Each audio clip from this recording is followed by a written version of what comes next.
Hey guys, welcome to Burningadeck, where we will be playing burn decks. So I hope you enjoy, and here's the beginning of the deck tag. I'm just gonna scroll this over here to make the screen a little bit bigger so we can look at cards.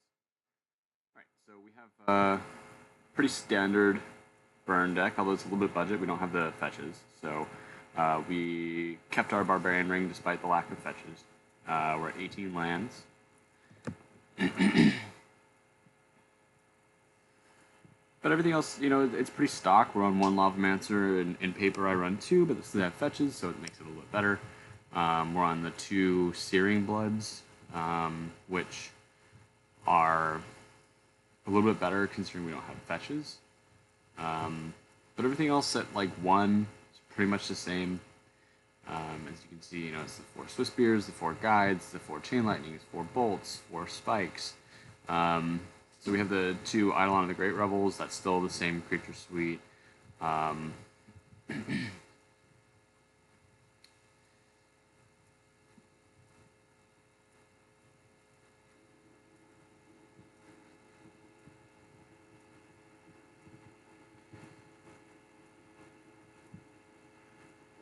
yeah, here's the Searing Blood. As you can see, it's a little bit better than Searing Blaze with this list since we don't have fetch lands. And then we have Price of Progress. Again, pretty standard. You run 4 of those guys because there's a lot of duels in Legacy. The Rift Bolts are great. They're basically lightning bolts that don't get dazed. Exquisite Firecraft and Sulfuric Vortex are in my deck. There's so much blue that both of those are quite important to win those matchups. Because at a certain point, a lot of your spells will be countered either just by counter spells or by counterbalance. And if it's at a point where your opponent can apply pressure, that's a losing scenario for you if you can no longer resolve spells. Alright, so our sideboard, we have the Tormod's Crypt plus Fairy Macabre. Those come in for your Reanimator and Dredge matchups. That's pretty straightforward. If the Red Elemental Blasts, these are for Show and Tell specifically. That's why they're there, but they're also effective against a lot of the mid-range strategies and control strategies like Miracles or Bug, etc. You have your 2 Pyrostatic Pillars. These are great against Storm. And you can bring them in a variety of other matchups as well. They do work against, say, Miracles, for instance. Not saying that you would bring it in there, but you could if you wanted to. Just any of these decks that are going to be casting a lot of spells to try to dig to something, or like Show and Tell. It's an effective card against Show and Tell. 3 Smash to Smithereens is a really well-rounded card in that it destroys artifacts, and artifacts are a huge deal in Legacy. You have Trinisphere, you have your... not that we really care about Crucible Worlds that much usually, but you have Crucible, you have Chalice of the Void is the big one. So then Searing Blaze, we have one of these in the sideboard, slightly better than Searing Blood, realistically.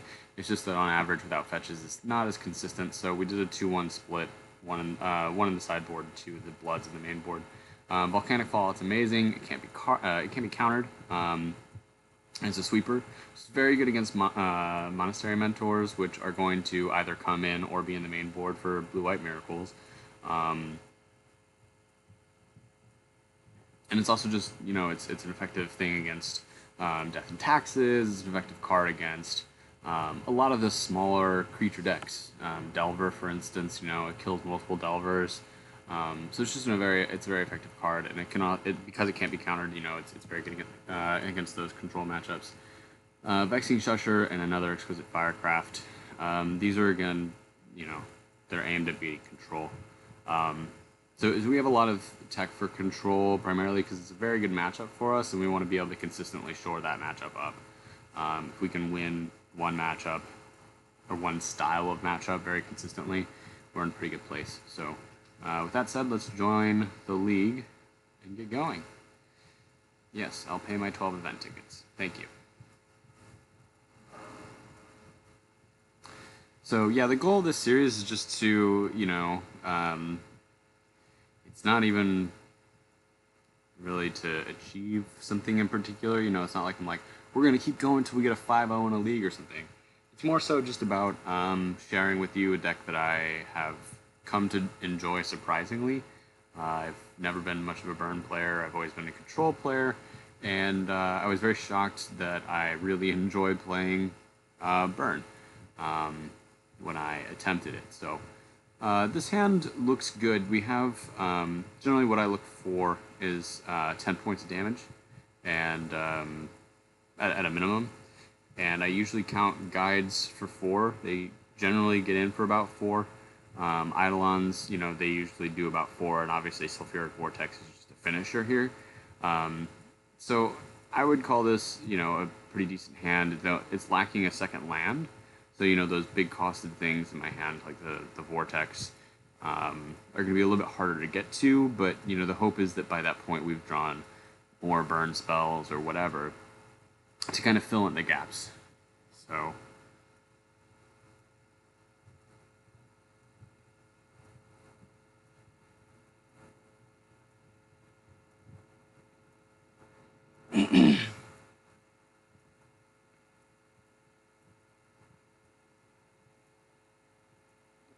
so we got in for 2. Our opponent really revealed Snapcaster off the top. So we know that they're on blue. It looks like Miracles, given that they played a Tundra. I'm just going to cast another guide here. And yeah, let's just Lava Spike you. But I think we do it after attacks, so that if he has like swords, he swords as a guy, and then we can be free to resolve our Lava Spike. Reveals Forcible off the top. Okay. Yeah, so Force, you know, it's really good in a lot of matchups. I don't think it's particularly good in the burn matchup. The reason is it's still taking a damage, and it's, you know, it's kind of 2 for 1-ing, but it's really like 3 for 1-ing because you're still taking that point of damage. So like any damage that's done to you in the burn matchup is relevant, and for us, you know, you're getting rid of whatever other card that was going to dig you to more stuff, or so, you know, I'm always happy to run something into Forcible in this matchup, particularly when I have like duplicates, right? So this Eidolon is going to be great because I'm just going to throw it out there and not care and say, have an answer, good luck. So he didn't swords my guy, by the way, so that was pretty nice. Terminus, alright. Well, that's why he didn't swords. Sure.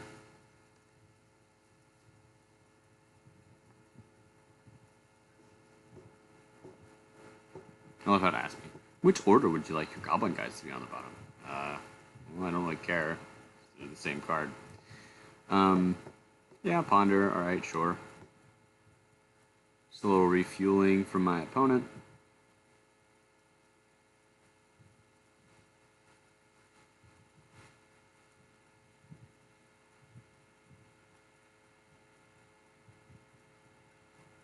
Drew a land. It's kind of interesting. It's almost guaranteed he would force the Vortex, right? So, like, I'd rather just run this guy out there. Alright, so we get rid of a Force of Will. It's good news.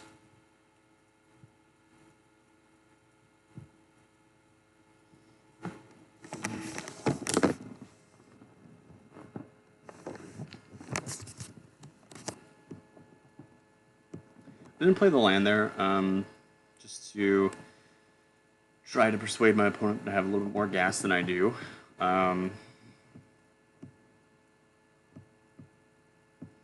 Brainstorm, sure.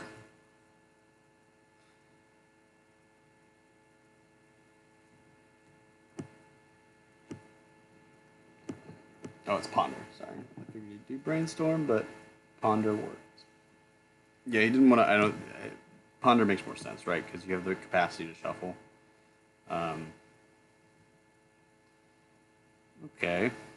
So Spear. I'm just going to slam the Vortex. Another Force of Will. Alright. Sure. That kind of sucks. I would prefer to have the Vortex to the other cards in my hand. 4-turn clock is pretty fast. It would have been 5 turns, though. That's, so.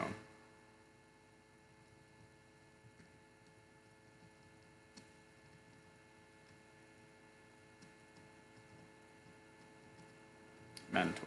Alright, well, that has to die, so. Bolt. Bolt your Mentor. Seems like a good draw. I think we do run out the Swift Spear first. We had the option of like bolting and then playing Eidolon, but I like this a little bit more. It gives me the capacity to maybe deal some damage this turn if he doesn't like Brainstorm in response or something. He did Brainstorm in response. So yeah, he's gonna get another dude. The question is, will he block with it? Because it could easily race me here. It's definitely more, equally powerful to my Mentor, right? Or my Swift Spear. So, in terms of the damage that it can do. But the chump here is fine. He very well could have, swords or Council's Judgment or whatever. So, I think that's ultimately probably the right play.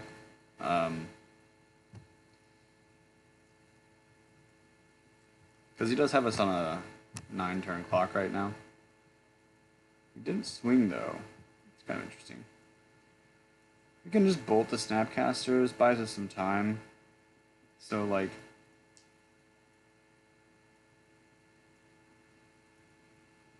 It does make us more reliant on a creature strategy, though, which is kind of bad. Swing here.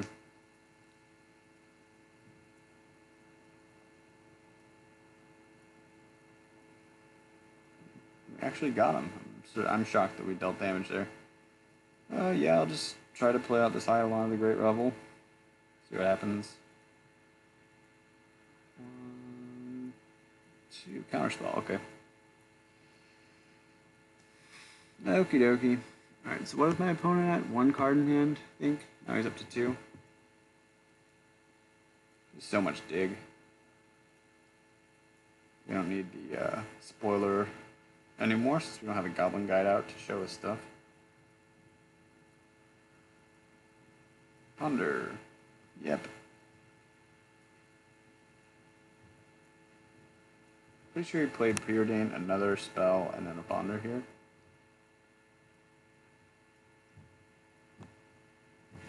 Again, I can't really emphasize just how much dig my opponent has. It's great. Alright, get you. We drew a mountain for turn. It's probably our worst draw here.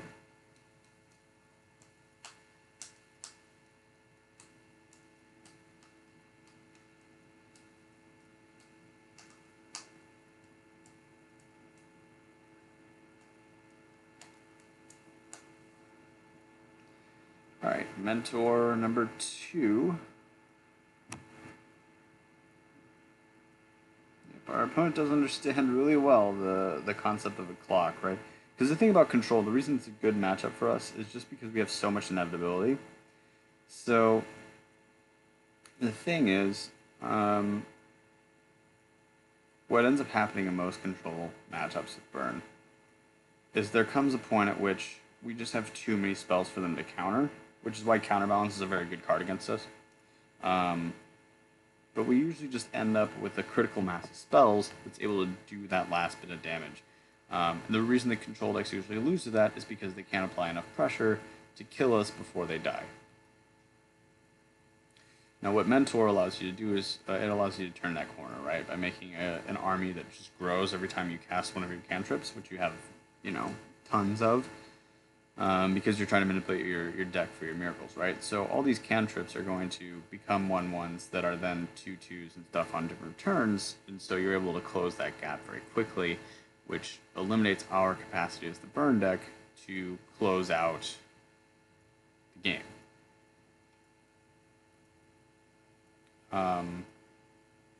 So yeah, I think that Mentor is the key card that Blue White Miracles has against us, along with Counterbalance. Those two cards just make our lives very challenging. Um, because the one provides them a static effect that counters all of our stuff, which is where we usually excel because we can just overwhelm their resources, right? But Counterbalance provides a just a permanent effect that's going to prevent us from being able to execute our strategy. And then Mentor obviously does the opposite. It closes the window of time and makes it harder for us to close out the game. So we drew a Lava Spike. I don't think we cast it here. I think we wait till next turn. I think we still have one more turn. It depends on how many spells my opponent casts, but I think we have one more turn to not die. Alright, so there's a Jace. It's kind of terrifying. If he just like Fate Seals me here, probably lose because we don't have fetches, right? So the benefit of fetches in this deck is pretty much one, that it thins so that in the late game, you're not likely to top deck a land, or as likely rather, and two, they allow us to escape Fate Seals, which is really relevant whenever a lot of the decks in the format win via Jace ult. It's not too uncommon a thing to see in this format.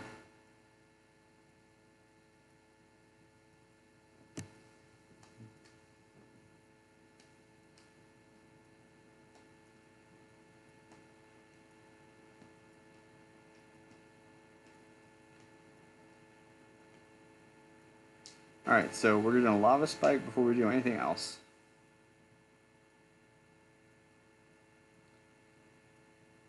Another Force of Will. Rip Squad. Yeah, if we had...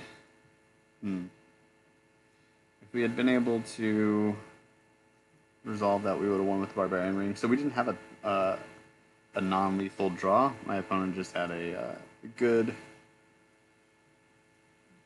interaction suite for what I had.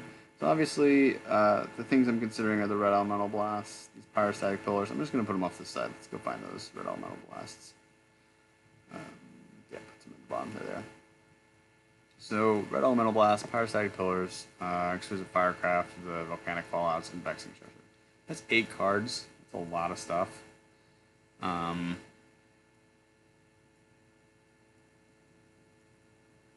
Well, we know 4 cards are coming out, right? These Price of Progresses are just pretty bad in this matchup. He's got a ton of basics.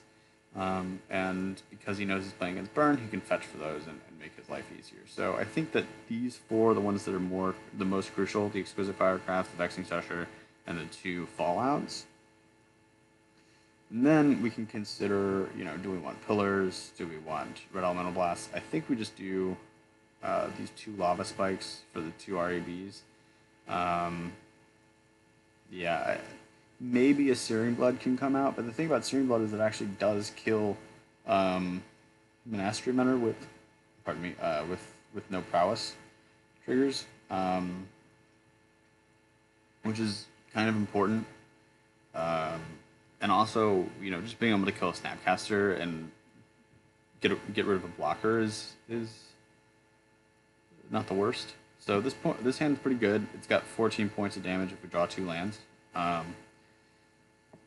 17 if he has a creature. So it's it's a virtual lethal hand, but I would probably call it 13 points of damage because we're more likely to kill a Snapcaster Mage than we are to have 4 lands.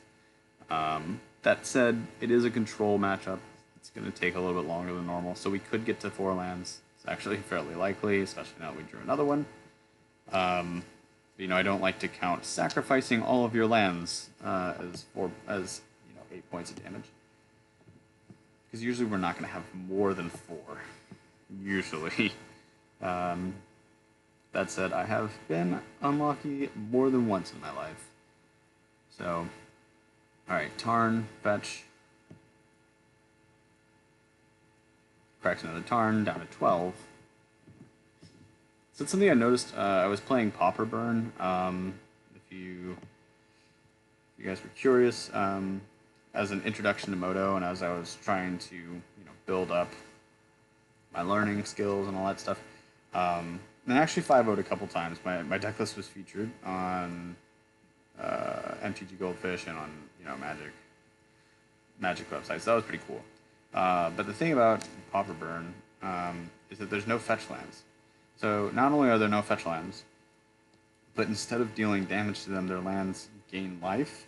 So Burn's in a really awkward position in that format because the format does the opposite of what other formats do, and it has less access to good cards. So you don't have Eidolon or Pyrostatic Pillar. You don't have Sulfuric Vortex, like these legacy cards that are, they have good power level.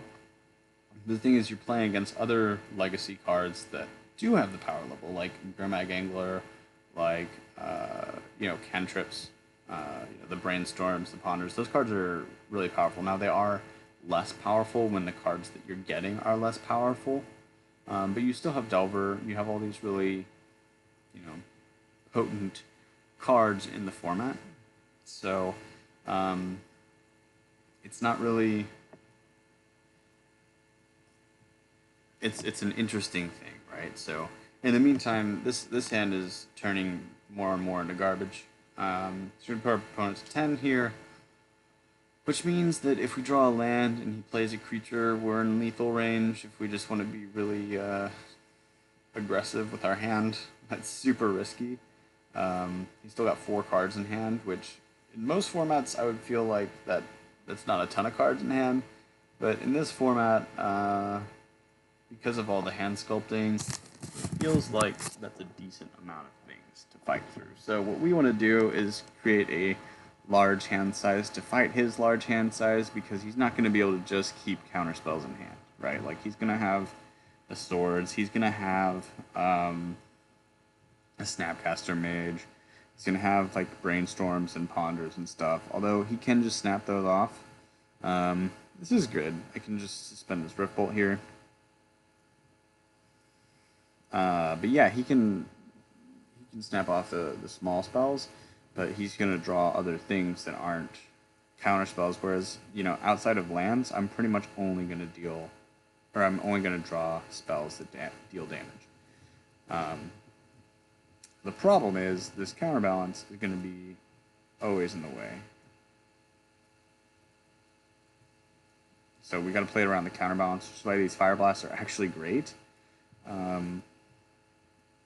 But yeah, we're just gonna Rift Bolt you and call it a day. If we're lucky, he likes Snapcasters and Brainstorms to try to find a counterspell.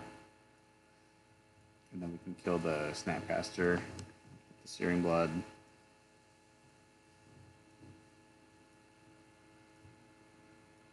Counterspelled Rift Bolt. Just curious.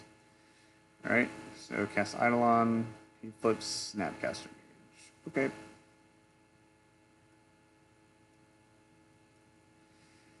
Man, this would be really embarrassing to lose this matchup, since I've talked about how good it is.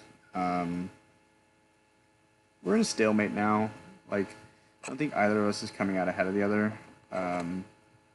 He definitely won that exchange. But again, he just won for 1v. He didn't build a board. He didn't build toward winning the game. He just prevented me from winning the game, which, is kind of his strategy. But I would generally say that, being the aggressor here, we come out ahead. Since we are in a stalemate, he's got a few more cards than I do right now. But that's because I'm spending mine. Yeah, I think we tried to resolve this Goblin Guide.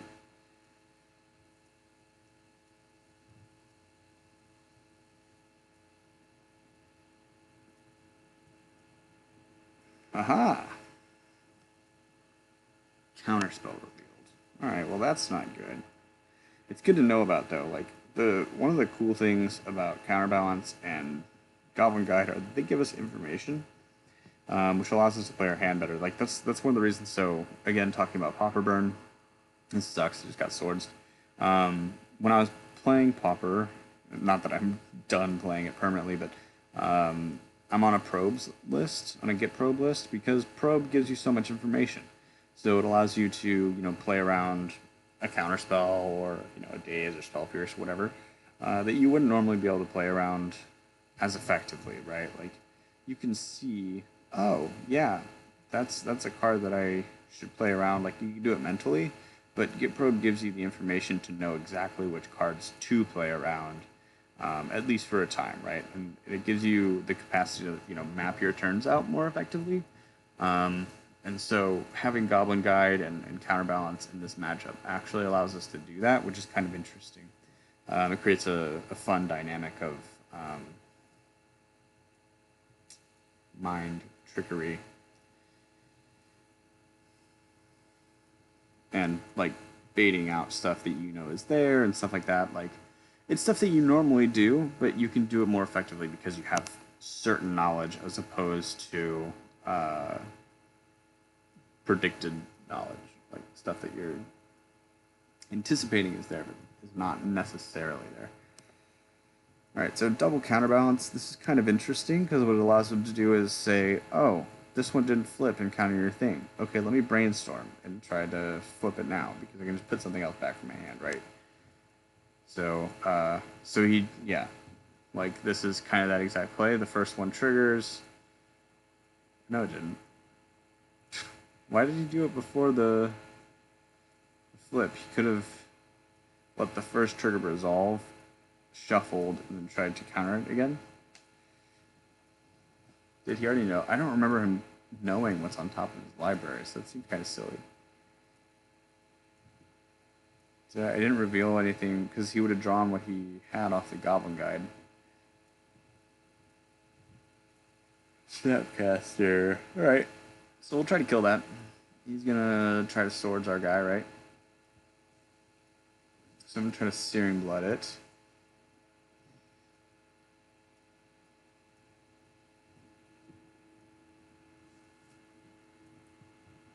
This should beat out the counterspell if he doesn't counter it with the. Alright, so Brainstorm. Sure. So Brainstorm, now he doesn't have counterspell up. So with Brainstorm on the stack, we'll just let it resolve.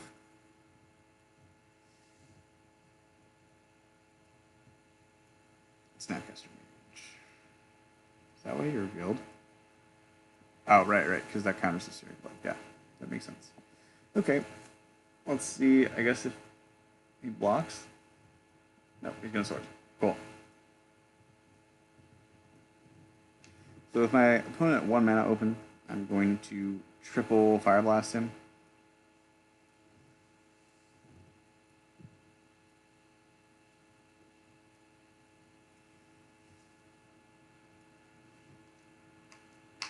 This is a risky play, but given that we know that one of his cards is a counterspell,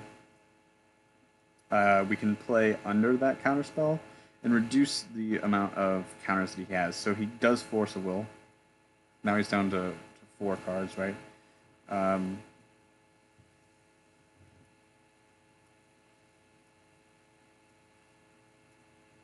then we'll just play this last one. So yeah, the thing about his hand is that he pretty much needs Force of Will or like Hydroblast, Spell Pierce, Flusterstorm here. So I mean, he definitely has outs. Don't get me wrong. It's just that the probability of us winning with counterspell mana up goes down drastically.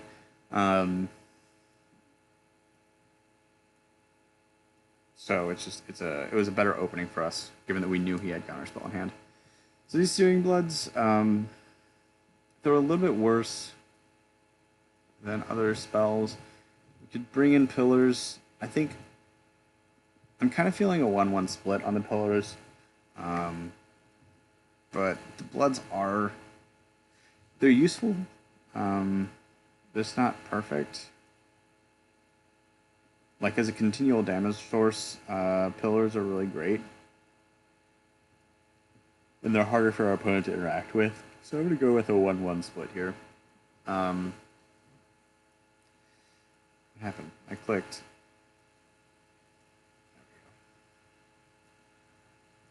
Just make sure that's right now. I feel weird because I know I clicked it and it didn't come down. Then, all right, we have 60. Good. I mean, it tells me we have 60, but I just wanted to make sure I didn't like accidentally click something else into the the deck. That would have sucked. All right, so yeah, that hand was not capable. This one looks good. We have Sulfuric Vortex, we have Protection, and we have 7 points of damage. And the Vortex counts for, 4, so it's 11.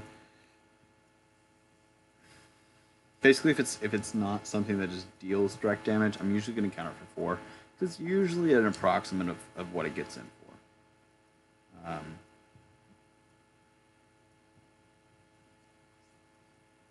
I'm not going to fire this lightning bolt off because it could be useful against Monastery Mentor. It's also like, it's kind of weird, but we can play the long game in this matchup and not really worry about it. Which doesn't seem like something the Burn should be doing, but I think that we actually succeed at doing that.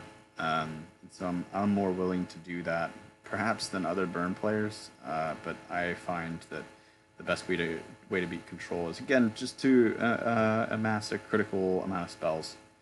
It's very like Storm, very much like Storm, which is probably why I enjoy playing it. But I do really just love that capacity to be like, oh, we're going to the late game. Okay, there's a whole lot of burn spells in hand. I think that's really fun.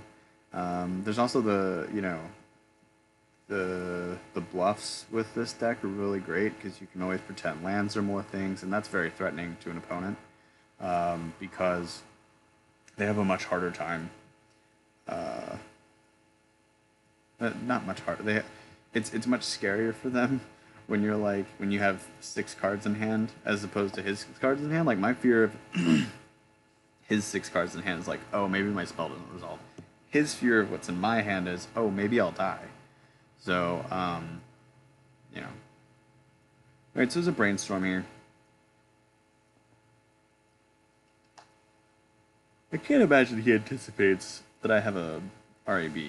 Like, that's not a normal burn sideboard card. Alright, he fetches.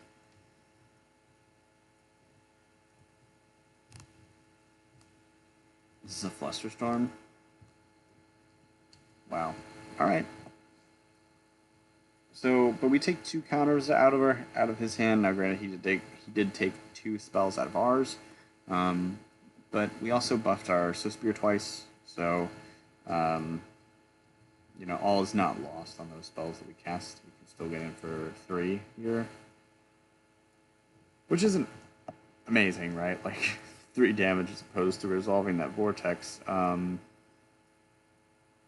It's pretty marginal.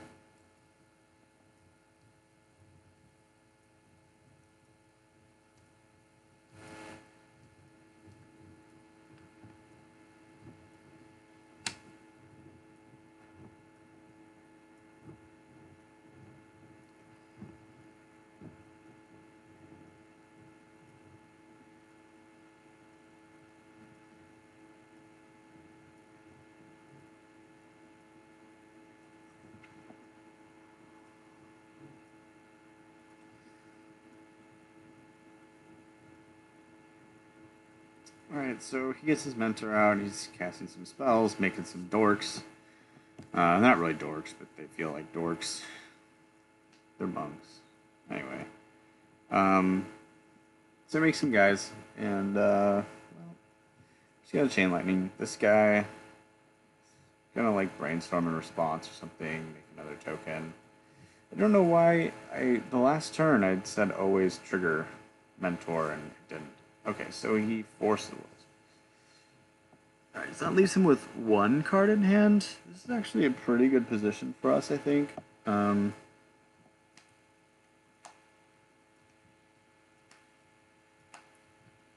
Especially if we're able to stick this Eidolon, because, like,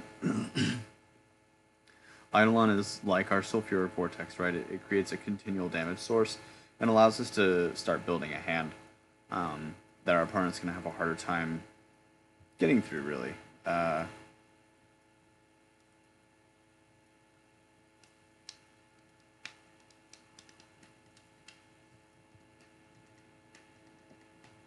Alright, so my opponent has one card in hand. I think I just go ahead and attack here, because I have a 3/4, and he's got 3 power and 3 toughness on board, so if he doesn't cast anything, my guy eats his stuff. And if he does cast something, we still eat the bigger one. Not that it really matters which one we kill, they're just tokens. They're gonna, that they lose prowess, so anyway. But we kill one of them and then, we're in a better space. But this Eidolon did stick, so if that card isn't swords, we could stalemate him for a little bit. And then we'll just brazenly at some point cast all of our spells into our own Eidolon, not caring, because if he counters stuff, it just brings him closer to death with Eidolon on board. So that's kind of my game plan here. But first we gotta draw a critical mass of spells, hope that he doesn't draw swords in the meantime. That's not a spell deck. You're giving me the wrong cards.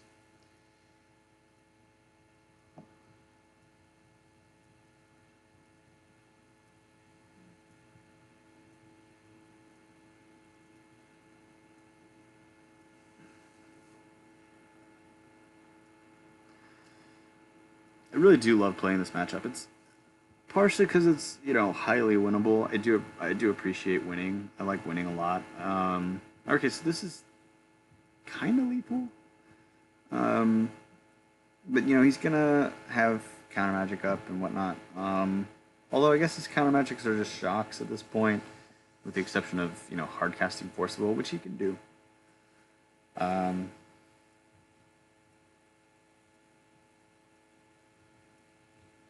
Yeah. No, but this matchup is really fun because you get into this kind of state where you're slowly trying to grind each other out. It's pretty interesting. So we'll just take 2 damage here. I hope that he taps.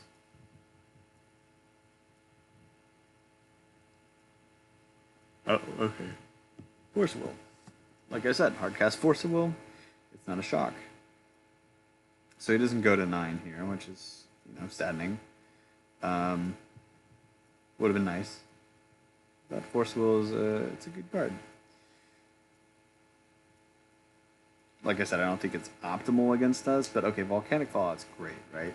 Because it's going to kill those tokens. So what we're going to want to do is cast that on our opponent's turn. So, like, in response to, whatever he does, or, like, at his end step, we're just going to cast that so that if he responds to it by trying to make his guys bigger, he's going to deal himself damage with the Eidolon. And then also sets us up for Exquisite Firecraft into Fire Blast. But really, really Fire Blast into Exquisite Firecraft. So we're going to cast the Fire Blast, and then hope that that's not countered, because he'll, like, try to counter the next thing, and then cast Exquisite Firecraft. That's that's the right line, theoretically, because this is great, right? He's trying to kill the Eidolon, he's going to take 2 damage. So we're going to go ahead and cast our Fallout. We take 4 damage, and he takes 2. I wish we could wait here, but we have to cast it now. So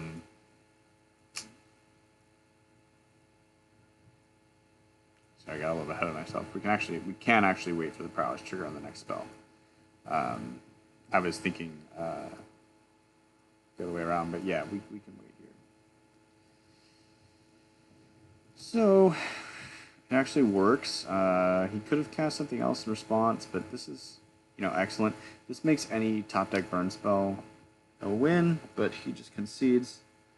So he must have had a feeling that I had lethal in hand. But I did keep I kept my Swiss Spear alive too, which is like super relevant.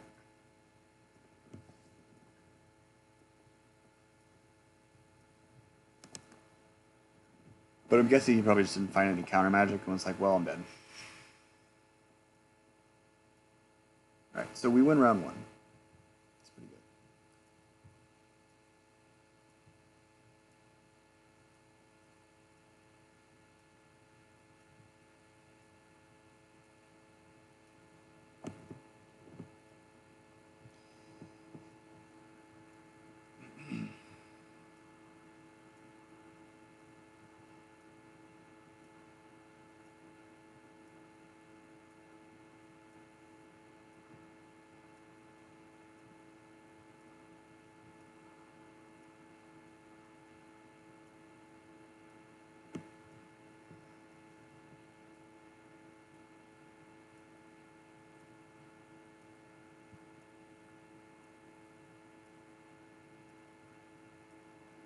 All right, into game, or well, match 2 rather. Let's see what our opponent brings to us. This hand looks excellent. The Searing Blood is the biggest question mark of the hand, but it's certainly not a bad card by any means. And yeah, this looks good.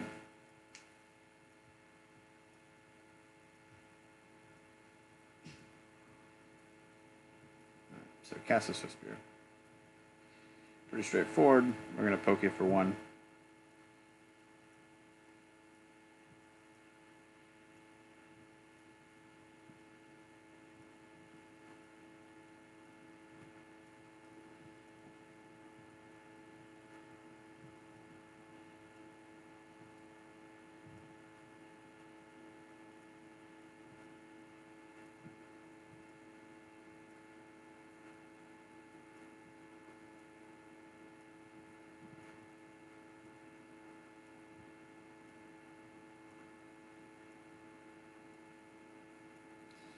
Tabernacle, sure, we'll pay for our Spear. It's kind of annoying here, right? Like, we would have liked to have cast, suspended the Rift Bolt and cast the Lava Spike, but that's okay.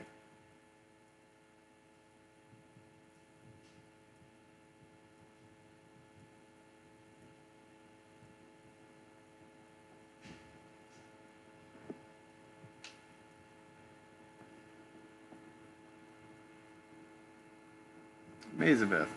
Wonderful. I think we still want our Swift Spear to stay alive here. Because, yeah, if it dies, then every other creature that we draw is not able to get in damage. So we'd prefer to have our Swift Spear stick around for that reason.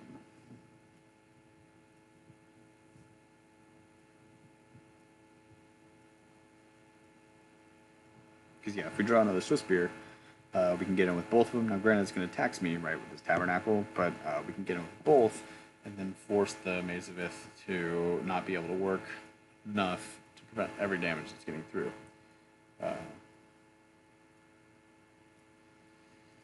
Yep. Poke you with the Rift Bolt. Paralyze Trigger. We were going to get in for a lot. This turn we were going to get in for like 6.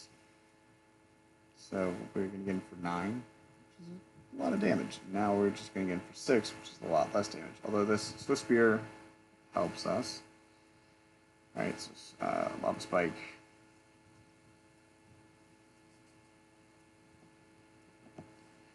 Swing 5. So this would put him to 7. We're just going to stop one of them so he goes to 10.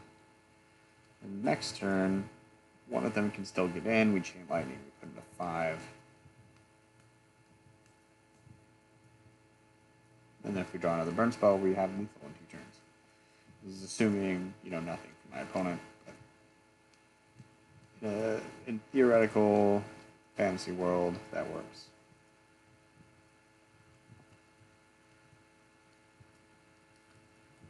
Innocent Blood. Alright, so we did have something. So now his, Maze of Ith is free to not work overtime again. It's on Union. Doesn't want to work that hard. That's not a dock against Union workers. Sorry, that came off in the wrong way, but it was a joke about the required break times. Anyway, probably not that funny. Okay, so we put our opponent to 7 instead of 5. Woohoo!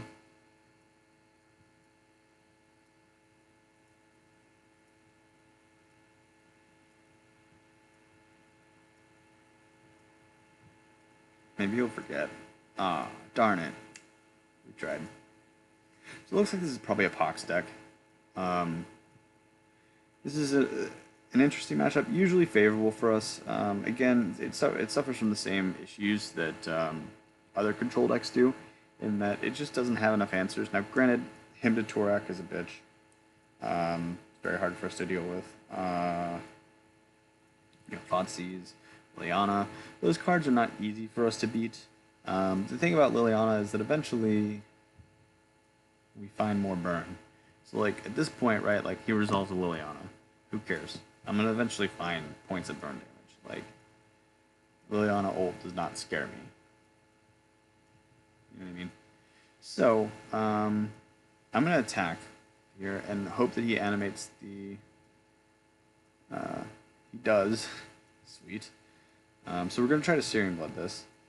Now he can activate it in response. Oh wait, no, he can't because it doesn't have haste. He just played it. Oh, that's so bad. Right? Like because now it's a creature, so it can't tap. That's how that works, right?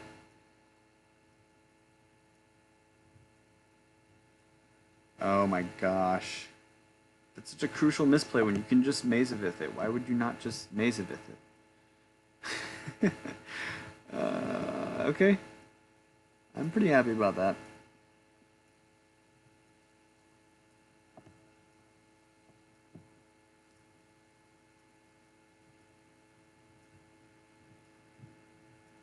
I mean, I guess he's trying to do the same thing, right? So I think his goal was, you know, if you don't have a burn spell, I get to eat your Swiss Spear. And, okay, so you had another one. That's probably why he didn't care that much. But I think also from his perspective, it's like, if you draw another hasty creature, I don't want that stuff to hit me in the face. So I'd rather block, give myself the potential to kill it. I'm not going to cast this play this Barbarian Ring, by the way, because I don't want to. One, I don't want to give him the information that I run non-basics, and two, if we can sneak in a burn spell, I think we have 5 in our graveyard right now. So one thing we can actually do is we can actually just sack this Swiss Spear to the Tabernacle at some point.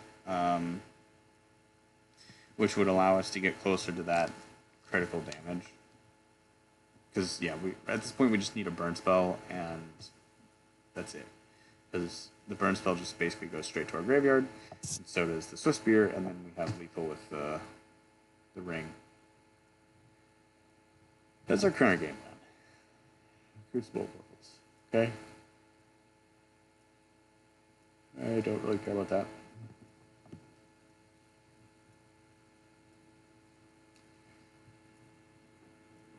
Yep, just gonna let it die.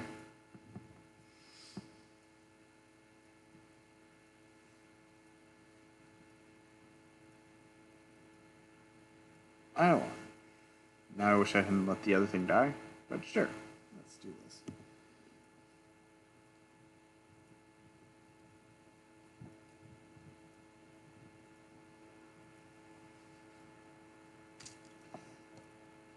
I can't remember. Did Barbarian Ring do anything in the first game against Miracles? I don't think so. I don't think it showed up.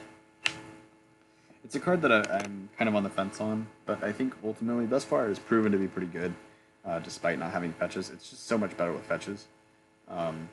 That's kind of the reason I'm on the fence about it.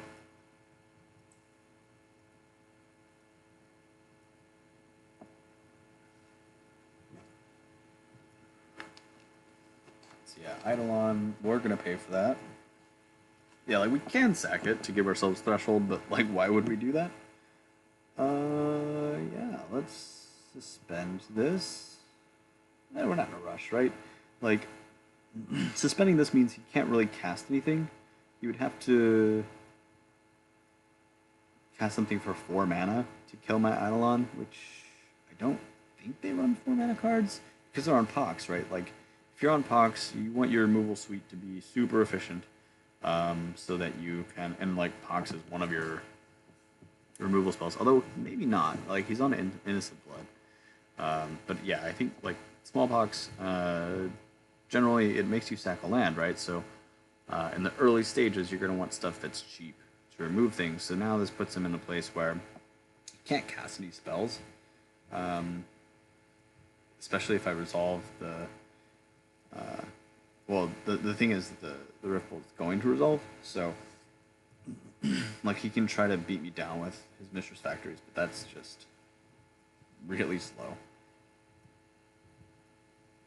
in comparison to like my capacity to just top deck a burn spell. He's got 10 turns. Technically, you know, he's got 1 less because he's got 9 turns because I'm going to take 2 damage to my own burn spell, but still. It's like super improbable that I don't just find a burn spell to kill him with. So, yeah, we just bolt him in the face. We're gonna pay for our Eidolon.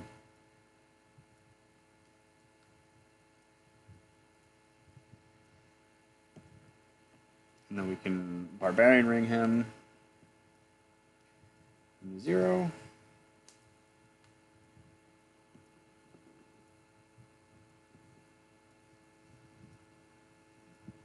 Or we can just price progress. So I want to price progress here instead of ringing because he doesn't know that I'm on Barbarian Ring.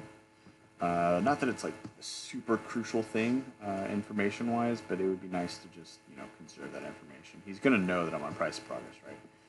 But he's not necessarily going to know I'm on Barbarian Ring. It's in some decks, it's not in others. At first when I saw it in a video, and I was like, I hate that card. Why would you play a card? Bad against, with your own price progress, and it deals damage to you when you tap it. That seems horrible. But it's not horrible. Okay, so let's bring these smashes. Take out Exquisite Firecraft. He doesn't have any counter spells.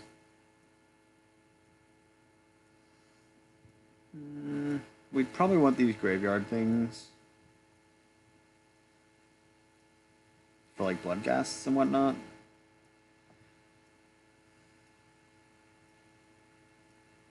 I don't know what's better than. Probably Lava Spikes, right?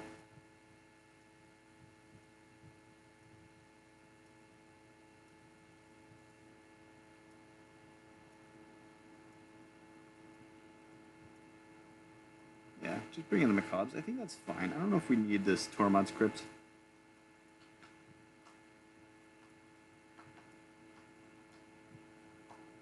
This hand seems good. I mean, double smash is a little bit questionable. He doesn't run that many artifacts, but killing a land, like when he animates the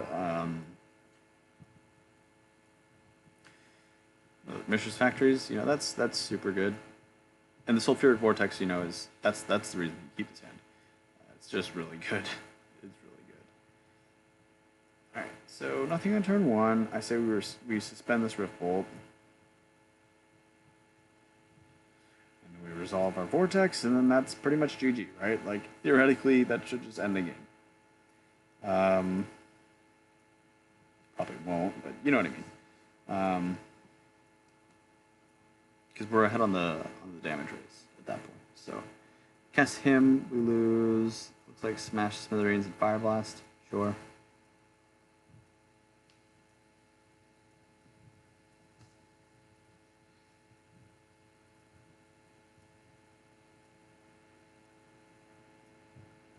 Getcha.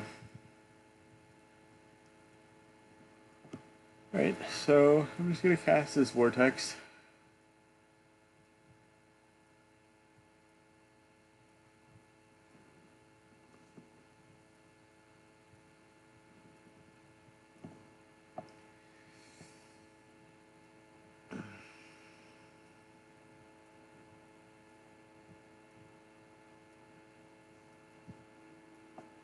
Yep.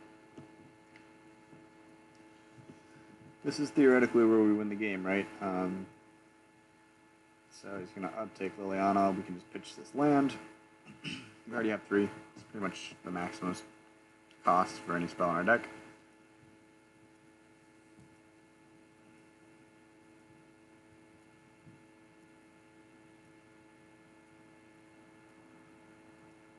Goodbye, land.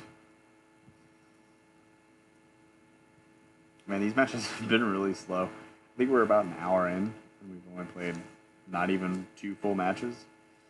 But that's, Legacy is a little bit slow. Like, the card's a lot more powerful, but there's also just a lot more interaction than other formats. Not saying that Legacy is, it's a slow format. It's just there's a lot happening. In the turns, the early turns, they tend to be highly interactive, and then, you get into these stages of trying to draw into more stuff. So, pretty interesting. Yeah, I think we just Chain Lightning him, put him at 12. So, now he's on a 6-turn clock. If we Fire Blast him, he's on a 4-turn clock. Breach, I'm calling actually. Alright, Mishra's Factory, cast, Nether Void. Oh, man. Okay, so he didn't uptick the Liliana, so if we kill the Liliana, you know, he can't ult it, which means that we should just eventually, like, we should just win now, right? Like, Sulfuric Vortex. Oh, wait. But he's got the Mishra's Factory. God, that messed everything up. The factory is going to double his capacity to deal damage. So, right now we have 8 turns and he has 5. Right? So we should still win. No, we have 4 turns. Yeah, so he wins the game, I think. Because if I had pointed that at his face, he would only have 3. So we would have won by a turn. But I messed that up. That was really bad. Oh man, that's miserable. Yeah, I'm pretty sure we lose now. But I mean, I may as well make him play the turns out. Crap, that was really bad. Oh.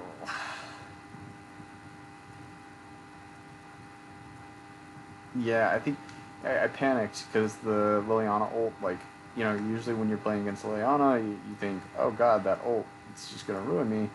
And I was thinking, you know, if I lose the Vortex, then I might not be able to win the game, but you get to choose what you keep. So I should have seen that and not cared. But I made a decision too fast, based on, you know, my gut feeling in the moment. And it's going to cost me this game. So hopefully we can win the 3rd game. If not, I'd be really upset about that punt, because that's ultimately what it is. That was really bad. I had this game in the bag, and I kind of just threw it away.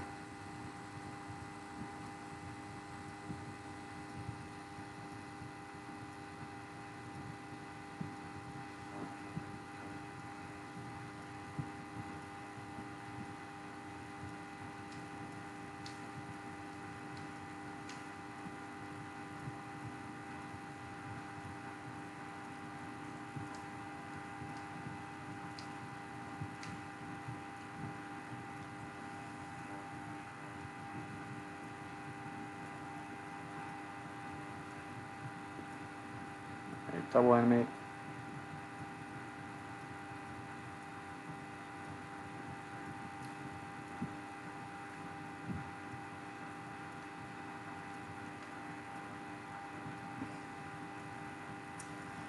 And we die. Nice progress. Woohoo. Would have been lethal, but yeah. Alright, Nether Void is a really good card. Not one that I was expecting, 1. And 2, yeah, I really misplayed that. I really misplayed that. But now that we know he has the Nether Void, we can actually board out some of our other stuff and bring back the Exquisite Firecrafts. And maybe the Volcanic Fallouts. Or like maybe Vexing Shusher. Those kinds of things would allow us to beat the Nether Void. I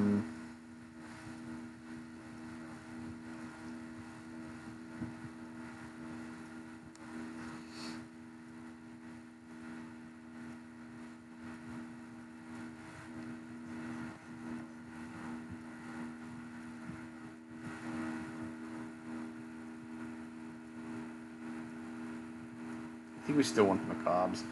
As much as that, like, it doesn't seem great, but the Blood Gas would be a real pain for us, because 2 damage a turn is going to outrace us. It's going to eat all of our creatures. We don't have any creatures that are going to survive that except for Swiss Spear.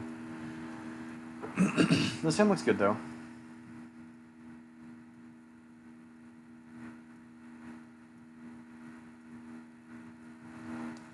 Yeah, like, we have 6 points of burn, plus maybe another 3 with Smash, and then we have Swift Spear and Eidolon. Those are both very good. So yeah, I'm pretty comfortable with this hand.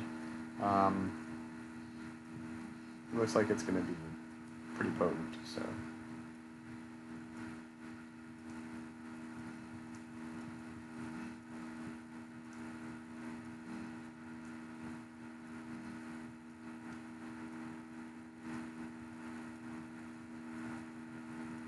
Aha! 19. First point of damage is always really funny to me, because it's like, especially when it's like a Swiss beer and not a guide, because it's always just like a little dude. It's like, hello, I'm here. So here's a guide. This is actually good, because if I played the Eidolon, um, well, let's think. Maybe Eidolon's better. Yeah, I feel like Eidolon's better. Because it's gonna, so one, it's gonna turn all of his removal spells into shocks. So if he tries to kill it, he's gonna take 2. Okay, he did kill it. He tried and succeeded to kill it. But now, this frees up our Goblin Guy to get in for damage. So, and if we didn't have that die, it would have been our best interest to have the guide and the Eidolon attack that turn, because otherwise we would only be able to attack for the guide. I guess it doesn't really maximize your damage, does it?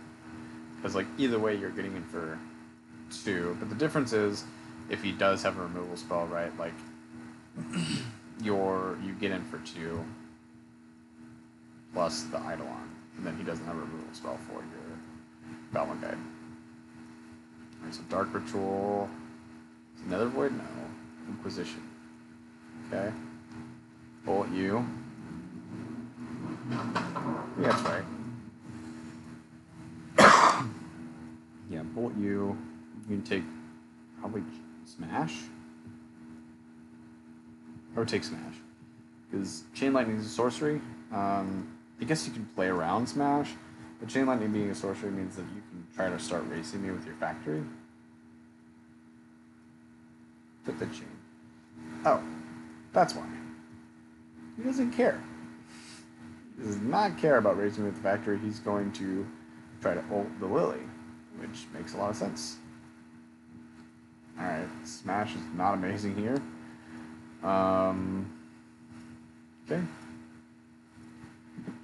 Well, our opponent doesn't need anything else at this point. We hope to, draw a creature or something.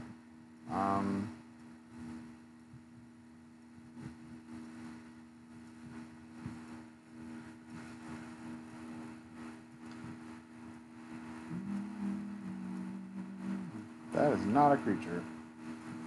Alright. Go ahead. Yeah, this is just a this third. So the first game he made a massive display, right? By animating his land, giving me the capacity to use my Searing Blood. The second game I made a massive display. Now the third game, we both had decent draws. Unfortunately, his draw it looks like just a little bit better, and I'm fizzling out at this stage. Swiss Spear is a great draw though, because it allows me to poke the Liliana. We just want to keep the Lily, I think, off ulting. I think, because all of our draws are better than his, I think, realistically. And he can't really block my Swiss Spear. Guess, well, he knows about the Smash Spirits, right? So he can't animate his Mishra's Factory. And hope that it can actually effectively block.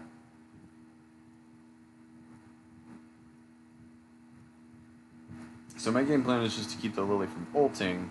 In the meantime, our draws are going to be more effective than his. Not because our burn spells are more powerful than his spells, but because our spells all deal damage and he's already at 12. So we really have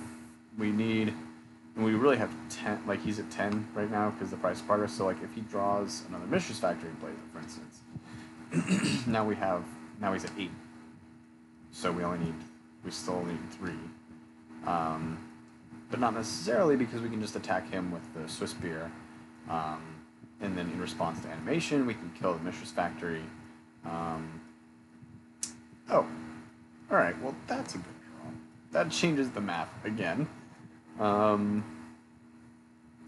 Yeah, that's probably one of the best ones, and I was kind of worried about a Lily.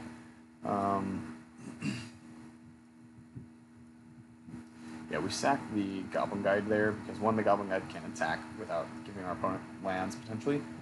And 2, the Guide always is smaller than whatever the Lily brings it to, whereas The Swiss beer can be bigger.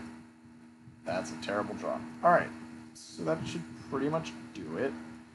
Because yeah, we're not gonna be able to stop our opponent from doing what he's trying to do, which means yeah, I think we're just dead in the water here. If he gets to ult that Lily, we just lose. So we need him to animate his Mistress Factory, but he's not gonna do that. I'm gonna discard a land, although maybe I should discard a smash. I'm gonna discard a land because it doesn't do any damage, but I think on the next one I discard a smash so that maybe he'll try to animate his factory.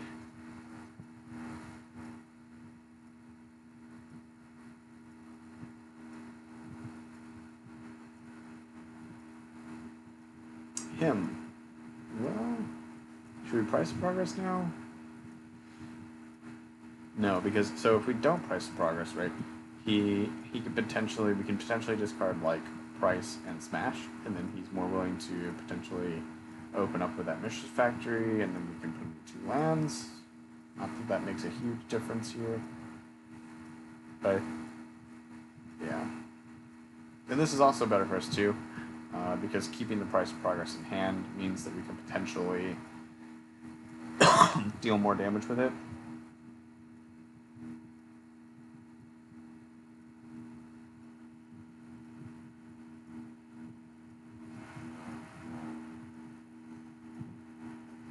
I don't know why I played that land. That was a bad play. Yeah, we should just concede at that point. Because the price of progress is our main way to winning, so I needed to have the land in hand so that we could... Yeah, that was a misplay there, but I think ultimately we weren't winning that game. So it probably doesn't make a difference, but I think I could have won the game potentially. It's just that, you know, with a quadratically increasing amount of... I think it's quadratic, right? I don't remember exactly what Lily says. You get zombies equal to the number of zombies you had, right? I don't know. Anyway, you know, with a continually increasing force, I don't know exactly what the zombie thing is. All I know is that it makes a ton of zombies and you just die. But yeah, with a continually increasing force, right? Like his damage output increases from 4, so that puts me at 16. And the next turn, I think it's 8, so that puts me to 8. And then, so 3 turns away, right? So I needed to top deck like Fire Blast, but also not discard those to the Lily somehow. Like I needed him to play another factory, never animate them. Because that changes the math on the turns, I think. Maybe not, though. They only add 2 for 1 turn, so that's 6, so I'm at 14, and then 10, so I'm at 4. Yeah, so we still have 3 turns. It doesn't really... No, it wouldn't change the math, because... Yeah, because he would only have... He'd have 1 turn with the Mistress Factory and haste, is what I'm trying to say. So it wouldn't have changed the math, but I would have needed like pretty much Firecraft or Fire Blast, and for him to play another land on his first turn that was non-basic, so that I could go Price of Progress and then play the top deck spell and then play another top deck spell. It seems super like... I guess I had an out, right? Like I should have played to my outs, played those last 2 turns. But once I played the land, it was over. So yes, I cut off my own outs there, technically. But I really didn't have a lot going for me in terms of outs, so... Anyway, not trying to justify my misplay. It was definitely still a misplay. So, you know, I misplayed twice in that game, and that sucks. At least 2 big ones that I caught, but there could have been more. Yeah, that cost me the match. But that's one thing that I really love about Legacy is that you can, like, player skill really matters in terms of who's winning which games, and you can really feel it, right? Like, I definitely messed that game up, and I know it. But you can also like, it just feels, like my opponent definitely outplayed me there, and stuff like that. So, but anyway, finally got another match. I think it took like 3 minutes. Wanted to play again. It's good.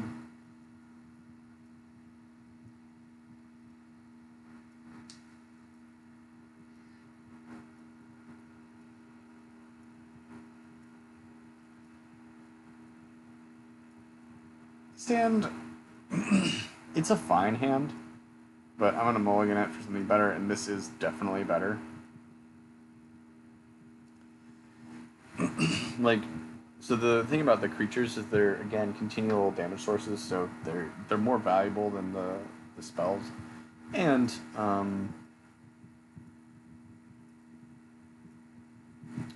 half our deck is spells, more than half. So we're super likely to find those burn spells to close out the game, but we want these guys to get in damage before the point at which our opponent's creatures are bigger than ours, or they've stabilized or whatever. They like Terminus, etc. Schadenports. Alright, so it looks like we're up against Death and Taxes. This is an interesting matchup. It's a little bit challenging, but not in a like crazy way. It's challenging in a way that like seems very positive. How do I say that? It's a fair matchup, right? Like both of us have fair decks, mostly, and so it's really interesting. The hardest part is the quote unquote unfair Stoneforge Mystic stuff, right? Like Batter Skull is kind of a pain, especially game one because we don't have any way of dealing with it, except for Sulfuric Vortex. Vortex can get around it. But like at that point, you're trying to raise 4/4 vigilance, which isn't easy. It's possible depending on how low you've gotten their life total. But Flicker Wisp. So he revealed off the guide. Sorry, I just opened that tab up. So port's kind of annoying when we bottom to land. I mean, we did draw a Swiftspear, so like I think it evened out. So he plays a Thalia. I think we just hope to draw a burn spell. Yeah, Thalia just dies to a burn spell. And then we get in for 6. That puts him to 8. 8 is a manageable life total, you would think, right? Like that's pretty good. It's only 3 burn spells. So then all we have to do is beat the port. That's assuming he plays a Thalia here and we kill it. So like we would have to draw something like a lightning bolt or chain lightning. We can't cast Searing Blood, so basically bolt or chain lightning. Right, those are the only 1-mana spells that can kill a creature in our deck. It's kind of sad. It feels kind of bad. I mean, not that it's bad. It's just it feels like we should have more. It's the burn deck. Bolt and chain lightning. Huh. Interesting. He does play a Thalia. We are good at predicting this stuff. Barbarian Ring. That's an interesting one. I don't know if I should play it because we don't want it to get wastelanded. Alright, so we just go face, I think, and then get our triggers, swing, because now the only thing that it can block is the Goblin Guide, so we'll just swing with the Swiss Spears. This puts him to 7 if he doesn't block. 7 is really great because that's a Bolt and a Fire Blast, so the unfortunate part, I guess he can, in game 1, he can Swords his own things. He's only got 5. He got 5.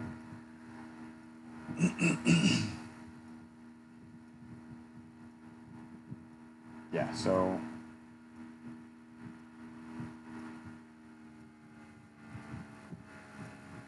We only have 2, so that sucks. But yeah, I think we're in a good position to win this game. It seems like we're in a winning position.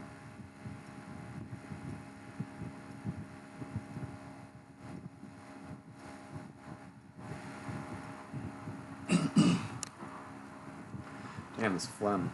I don't know what's going on. Oh, I had pizza.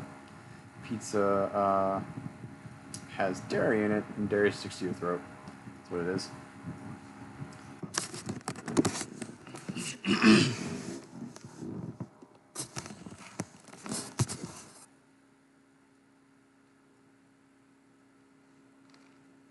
So there's a wasteland, so I'm kind of happy that I didn't play the Barbarian Ring.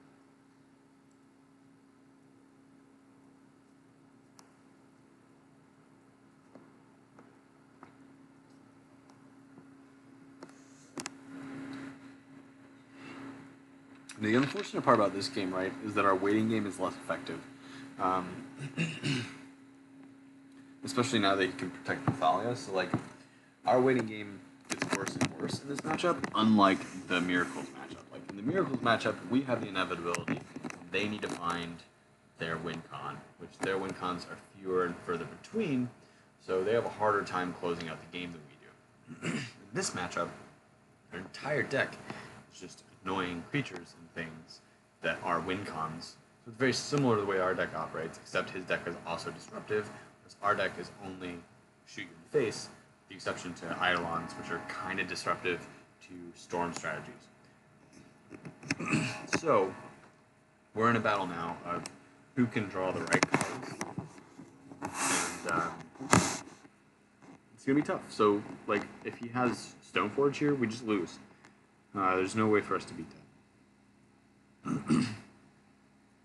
Because Stoneforge into Batterskull just absolutely ruins us.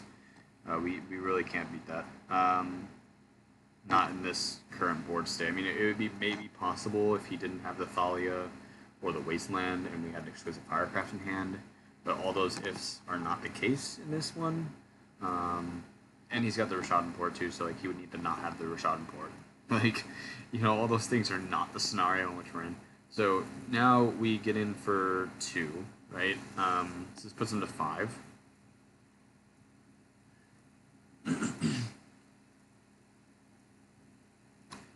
Putting him to 5 is decent. The reason I took that risk is to try to get him to a point where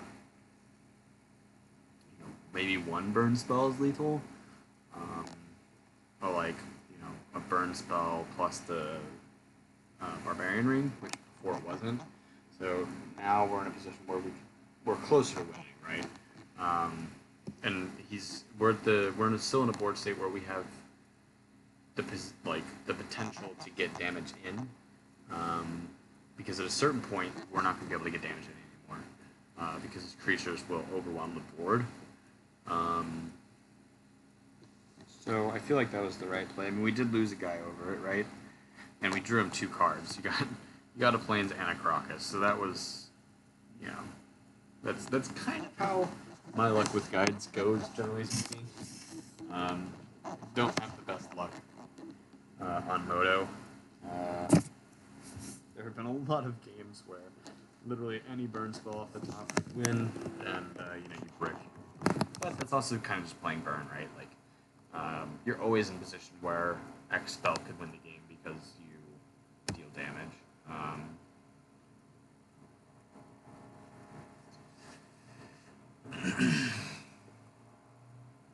Yep, I'm not doing anything this turn. You got me, opponent. Hey, a Fire Blast, that's good. I mean, no, we don't attack because we would trade. Yeah, we don't have any way of pumping this with spears either, so we would just lose them to the Thalia straight up, which is terrible. So let's not do that. Although, if we do lose them, we'd only have 5 cards in our graveyard. Okay, so yeah, our Barbarian Ring is still not good. I'm playing it here because we need to be able to cast this Price of Progress to win at the moment. So when our land comes back, we're going to want to be able to do that in our upkeep. in response to the port. So if he doesn't wasteland it, he can do that.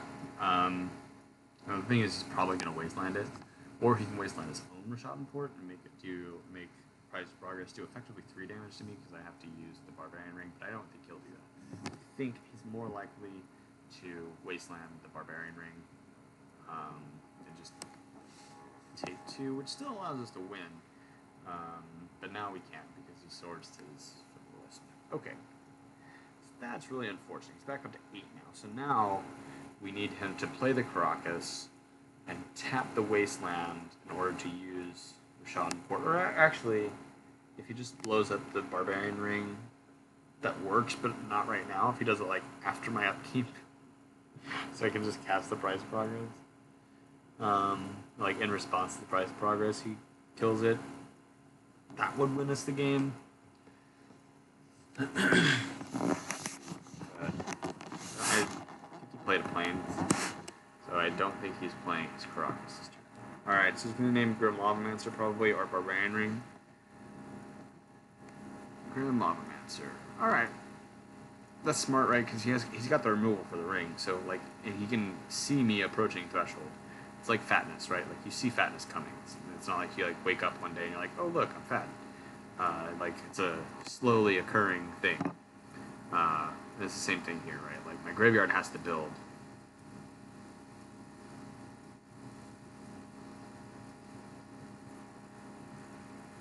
This is another Flicker Wisp. Jesus. Alright, so you Flicker Wisp my land. Alright. If we top deck a land, we can still do damage, maybe.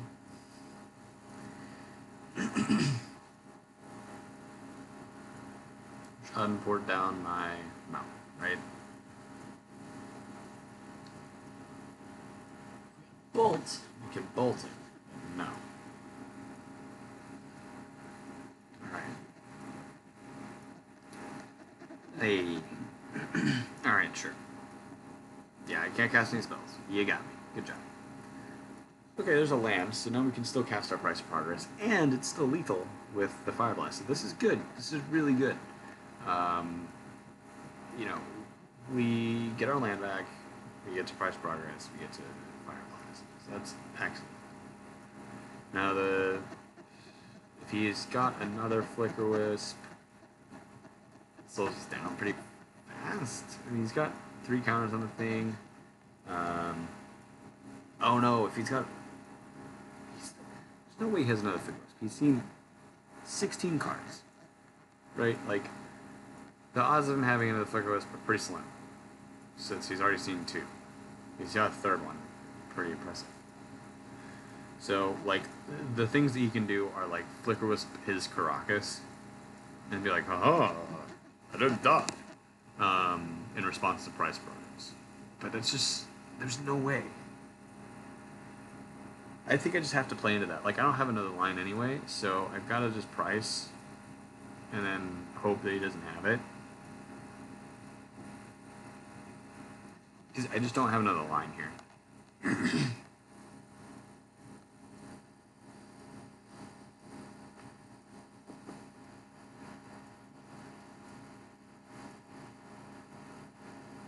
He's got it.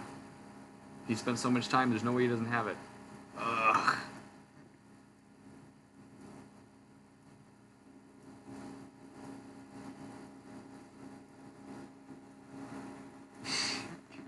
Damn it. Oh, man. I mean, we knew it was gonna happen, but at the same time, like, so far he's just had the nuts at every turn, right? Like, he swords his own thing to gain 3 life when he was in range of 2 spells. He has Flicker Wisped his land to save him from Price of Progress. He had, like, the 1 Wasteland for my, you know, potential damage source after Fire Blast, but that wasn't really relevant. And now he's gonna get in for, what is that, 10? 10 damage, put me to 7. I don't have any, like, I mean, I could block the Crusader, but that's just, who cares?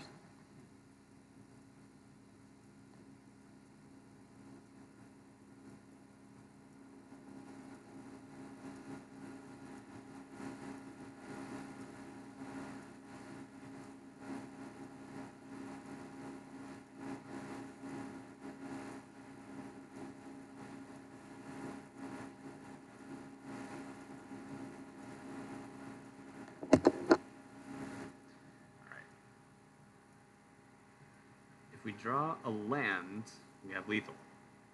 Okay, we have lethal.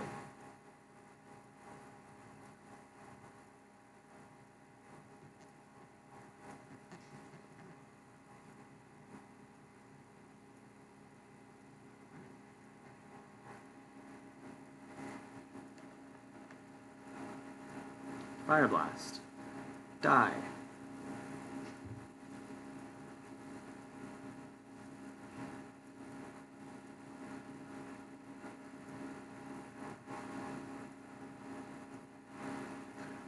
Oh, the swords.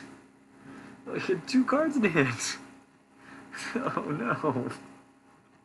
Oh my god, this game. I mean, okay, so I top decked exactly what I needed to win, right? Like, I needed exactly a land. And he had exactly swords, so, and now he just, you know, comes back and smacks me in the face for a billion, so we're dead, right? Like, we can't block all of his creatures, so we just die. And we can't get in for any damage, so we just die. Yeah. Ultimately, that was a good game. It's so frustrating because our opponent just had all the right things, and I mean that's gonna happen. Yep. Shocking. He didn't misclick on the blocks.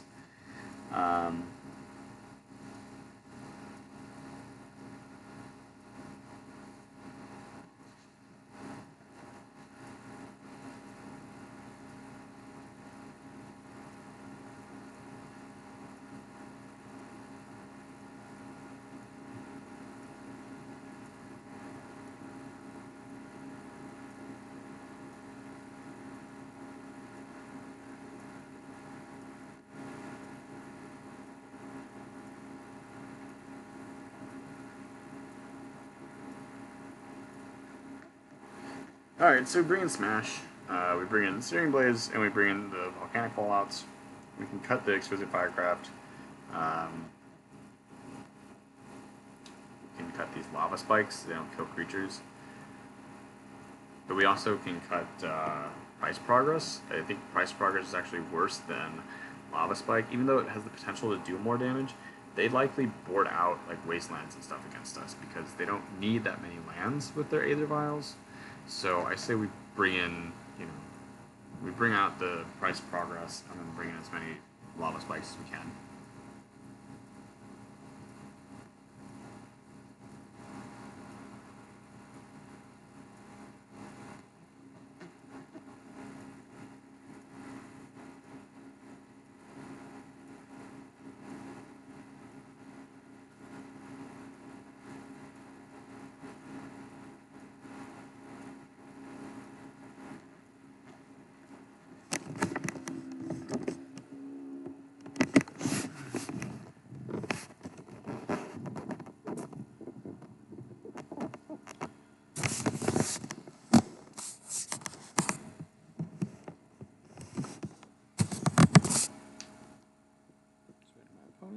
Alright, yes, we would like to play. Thank you for asking. It's a pretty complex question for burn decks. We're like, I don't know, do I want to play? Sounds great. Then we've got removal. Eidolon is okay. I mean, it's good if he doesn't have Vial, but it's bad if he does. It's not bad if he does. It just slows him down, which is actually kind of fine. I think this first one we just pointed his face. We can point most of them at his face because we have the Fallout, so...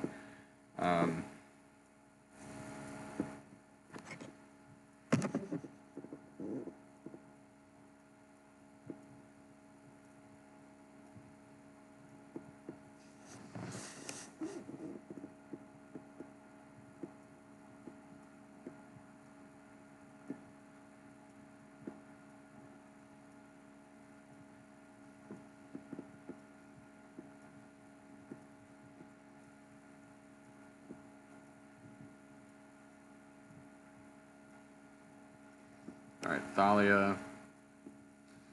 Yep, we're just going to kill that. Take the 2 points of damage.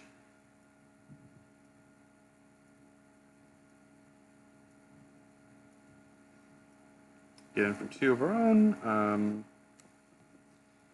Is down to 5 cards.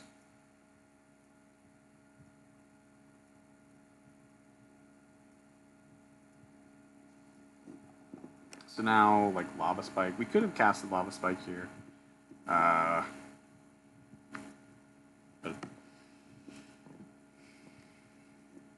he doesn't have it. Dang. Mom on Aether Vial 1, 2 times in a row.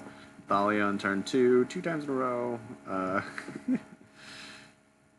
That's rough. I mean, you know, the deck does what it's supposed to do, just like mine does, right? Like, mine just throws spells at his face, so, like, shocking. I had all my spells that I throw at his face. Shocking. He had all the stuff that his deck's designed to do.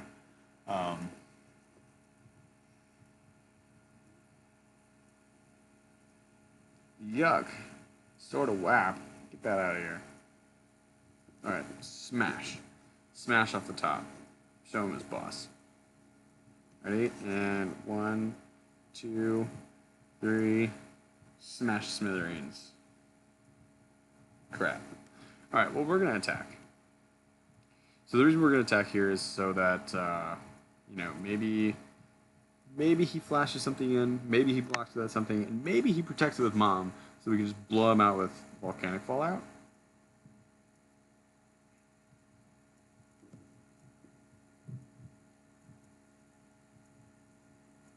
Okay. Is he doing it? Is he doing the thing we want him to do? Please do the thing we want you to do. You could have named Sorta Wap. Why didn't you do that? Oh,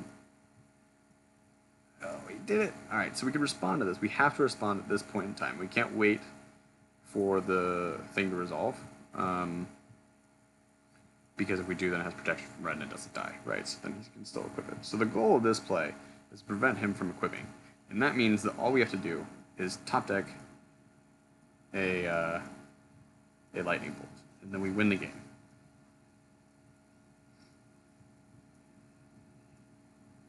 Which shouldn't be that hard. We still have 2 lava spikes in the deck, 1 chain lightning, 4 bolts. So we have, what is that, 7? Yeah, 7 hits that are alive. We could also top deck Smash Smithereens, and then we just don't have to worry about the Sword of War piece. Ah, brick. It's the worst feeling. It's so bad. Oh, man. Alright, so we want to clear our hand here. Because then he can't deal damage to us. Extra damage with the Sword of War and Peace. Yeah, so we're going to Chain Lightning first. We're not bad at this game. And then we're going to cast Eidolon.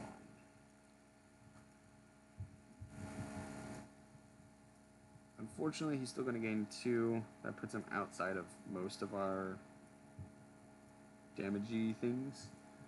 Although, technically, if he doesn't have a creature, like if he just has lands or something, it's not likely.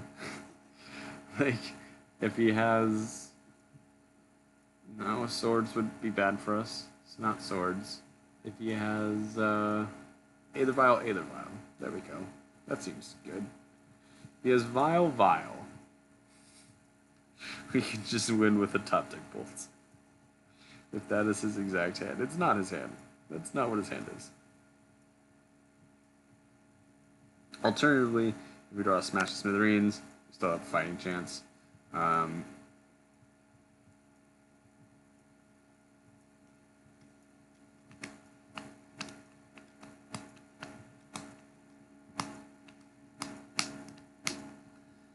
The thing that's annoying about Sword of War and Peace is it rewards us for, like, playing badly, basically. Because it's going to want us to play our spells out immediately when we get them. Which isn't necessarily horrible, but it's bad when you're trying to mitigate a life gain thing. Because you want to be able to deal a lot of damage in one turn, usually. So Fury Vortex. That kills the Sword of War and Peace. Get you. So Fury Vortex was a very good draw. Very, very good draw. Alright, what do you got? You ain't got nothing. Oh no! Alright, Sword of War and Peace. It's gonna target what? Or sorry, Flicker Wisp. Not Sword of War and Peace. Flicker Wisps. And what did he target? Didn't see anything go into exile. Oh, the Eidolon. I was like, what happened? Alright, so he wants the Eidolon in place so that I have to continually take damage. Alright, so he can't gain life. Stupid Sword of War and Peace now. So you get it for 3. Right? That's the goal, get it for 3. And then any burn spell. Literally any burn spell kills. So if I just don't draw a creature or a land, sure. I mean, we've put ourselves in a position to win, so you know, if the deck doesn't work, we know that's not our fault. We played to our outs in this one, not misplay like we did in the last one. This will kill me. Right, like it's 5 in the air. I'm gonna take 2 here, so I'll go to 6, and then I just die the next turn, right?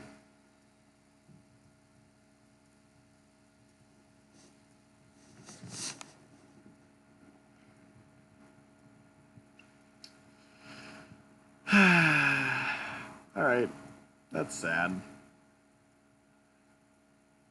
So let's draw some. Oh, nope. Oh, nope. What is this? What is this? Still no. Nope. Ah, there's one. That's so bad. Even Price of Progress would have worked. We don't even have that in our deck. Man.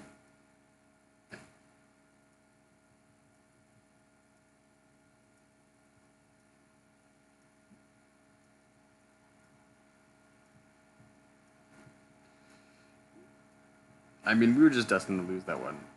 Like, in the next, 6 cards, we were just not finding any way to close out that game.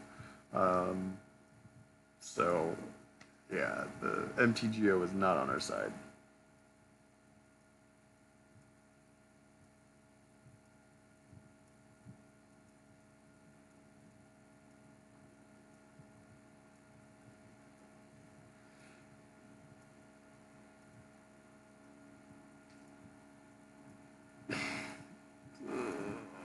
It was just so painful. It's just like, 90% of our deck could win this right now. Not 90%. Okay, so how many cards do we have left? I think 40, 45, something like that. 45 cards left. We had 4 Fire Blasts in our deck. We had still 2 Lava Spikes, I think. We still had a Chain Lightning. So that's 4 Bolts. So that's 12. Searing Blood would have done it. 13. Searing Blaze would not have. Right? Was he at 3? It may have. I think he was at 3. So let's say. I don't remember where I was. 14. That's 15? I think that's 15 spells. So at least a third of our deck now. Goblin Guy would have done it because we could have swung. If he was at, I think he was at 3. So if he was at 3, we swing and we kill him. Oh, come on, opponent! Don't league match me, fail me. It's rude. Yeah, so like Goblin Guide, Swiss Spear, all those cards would have won the game. Although wait, did he have? He had untapped Vial, so maybe not. Maybe they didn't win the game. It was possible they didn't win the game. So those are plausible wins, depending on what he had at hand.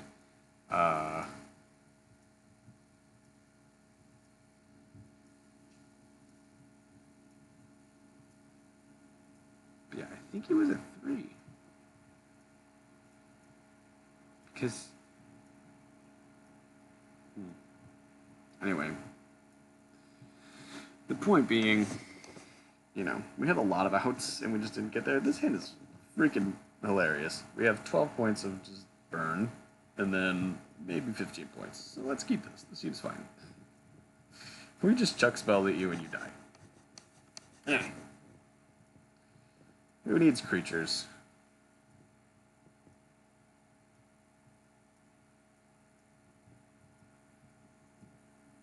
Legacy's so much fun, man. I just love this format. Yeah, it kind of. I would have liked to have played a game 3 against Death and Taxes. It's a fun matchup. It's really grindy. We're trying to just kill them, and they're trying to prevent us. Like, it's kind of interesting because a lot of the time in the format we're kind of the beatdown, and that one we're not the beatdown. Well, we are the beatdown, but our opponent turns the corner a lot faster than other decks, right? So it's kind of an interesting matchup.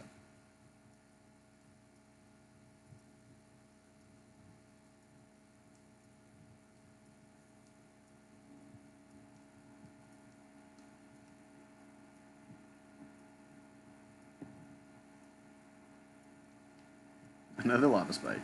Yes, drawing play sets of cards is reasonable. Thank you, Moto. That's how my shuffling usually works too. Usually in paper, I'm like, oh, look at that. I have 4 guides in my opening hand. Because I had a full play set of guides, I think, at one point today. What was I playing against? I was playing against some sort of like bug delver deck or something like that, and the guy dazed 2. So he dazed the first 2 guides, and I played another guide, which he didn't, which I dared him to daze, and he didn't. Pathetic. And then I played another guide, and I was like, full play sets. But that's the second time today that I've had a full play set of something. I think the Moto Shuffler is terrible. Alright, so Mentor, let's see. I don't even know if we Searing Blood this. That's how we deal with it. Because like our other burn spells, we just point at his face. Like right now, we just do not care. YOLO. So I think now we just Lava Spike. Like this hand was just so fast. Our poor opponent. Like next turn we have Lightning Bolt into Fire Blast into sack the Barbarian Ring to win. So he's got to have 2 counter spells. Seems unlikely. I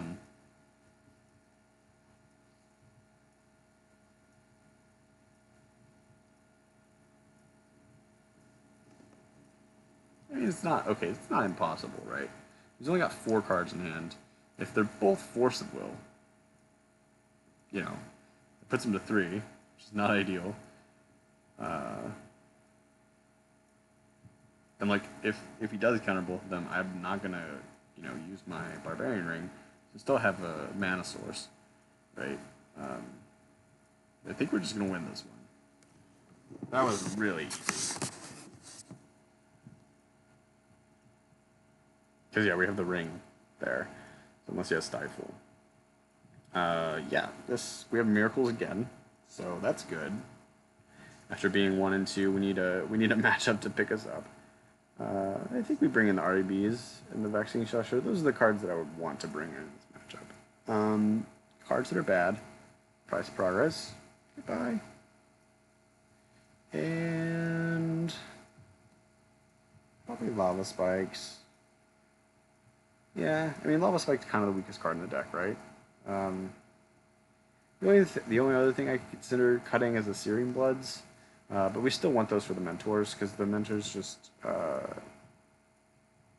they just destroy us when we don't have removal. Like, if we don't have removal, they just overwhelm the board, and we cannot match the power of them if we haven't put our opponent to a really low life total already.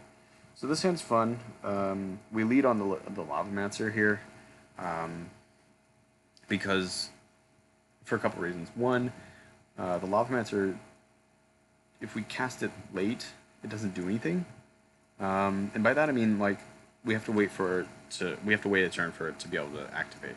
So like, it doesn't help us to, you know, fill our graveyard a little bit and then cast it, because we still have to wait.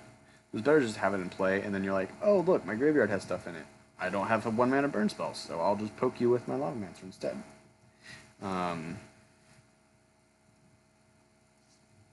Yeah. So.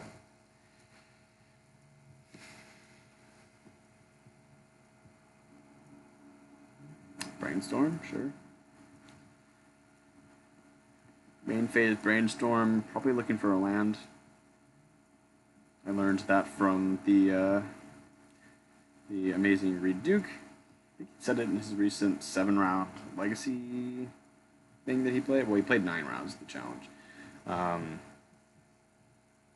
Yeah, he said something. He said basically like waiting for your main phase so that you can draw a card deeper to try to find a land is something that happens often. Now he could have just not had a brainstorm. He did play Portent, right? So he played Portent on his turn, which is a sorcery.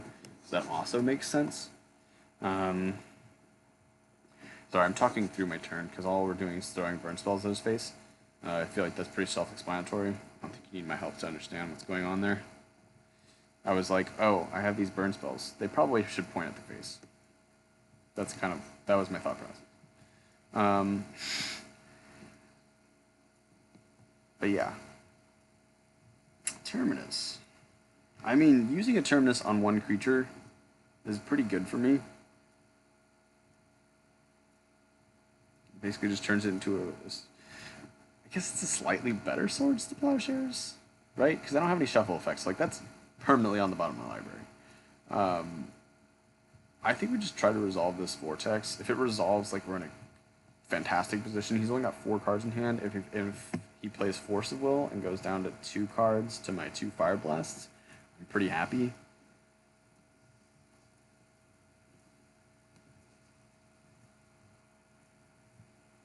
Yeah, I think we just go for it. Because, like, if he doesn't have it, the upside is so high. If he doesn't have a counterspell, the upside is just so high. Plus, if he does have it, he's really going to 10 here, because he's going to fetch, right? So, and 10 is a scary position for him, because we have the Searing Blood and the 2 Fire Blasts. So I think if we just go for it, if he has the counterspell, he has it. And it makes no difference in the immediate future, because, like, he would still go to 10. So it makes a very marginal difference. It just turns this into a 3-mana shock, basically. Which is fine. Like, it's not a great return, but it's fine. Like, that's playable against this deck. It's like, yeah. Anyway, I think you guys get where I'm going with that.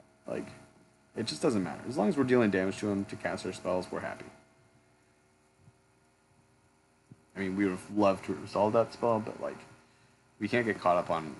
We can't get precious about our spells. Although Sulfuric Vortex, like, when you're playing against control decks, you want to maximize your capacity to resolve spells like Vortex, because Vortex is just so good. So, like, you want to maximize your potential to do that by casting other things that you think that they're likely to counter. So, at my end step, he's going to Brainstorm? Is that what's happening? Yeah. Okay. I would like to respond by Searing Blooding your Snapcaster. Bye, Snapcaster.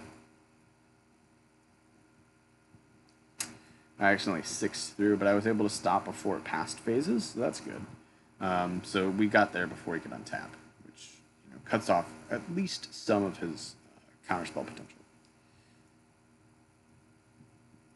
So yeah, if you have something like Eidolon and Sulfuric Vortex against this deck, for instance, depending on what you think they have, like depending on how many cards in hand they have and stuff like that, like it might be better to just throw the Eidolon out there and knowing that it's going to eat a counterspell and then resolve the Vortex. Again, it's very situation dependent. Like, I'm not saying that, Vortex is subjective or like objectively better than Eidolon. That's not what I'm saying at all.